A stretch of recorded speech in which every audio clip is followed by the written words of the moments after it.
as we look out into this future, we can kind of see, a path forward for airlines. Is this a time where we can pick out some winners and losers of this recovery?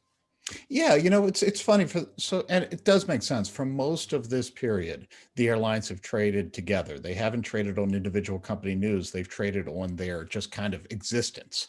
I believe we're starting to see separation. I think we're going to see more of that. It's time to start thinking who recovers first, who recovers better, it's kind of the way I think of this is whose sandbox is this? Who wants to play or who is well set up to play in the market that we're likely to get.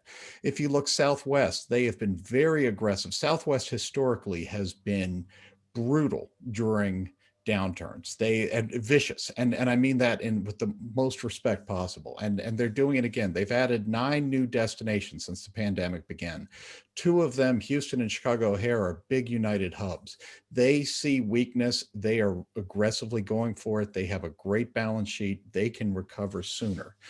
Southwest is also in talks with Boeing to take some of the jets that maybe Boeing can't find a home for. Again, trying to get a deal from Boeing. This is how Southwest operates, and this is why it's been such a great stock over the years. We have other companies. Delta is trying to differentiate itself. It's the only airline blocking middle seats through next March. This is giving up near-term revenue to try to establish itself as a premium brand or a trusted brand. It'll be interesting to see if it works. And then you have other companies that are well suited for, I think, the environment that we are going to see. Spirit Airlines is one I keep coming back to, that they are the lowest cost operator, a lower cost operator than even Southwest. They live and die on leisure travel, which is what's going to come back first. We have already seen them start limited international Caribbean coming back. I think, Spirit may not be the best airline to own for the next 15 years, but I think over the next year, they're going to be back to normal a lot sooner than some of these others. And I would think that their stock would show that in the quarters to come.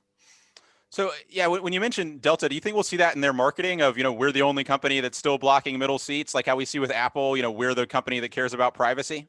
I think so. We've already seen it on their Twitter. Their Twitter was, "You've asked, we're listening," was the message they put out yesterday. And I don't think you're going to see ads with maybe, if you fly United, you're going to have a guy with a cold next to you. I don't think they're going to be that blunt, but I think they are really going to trumpet it, especially through the holidays.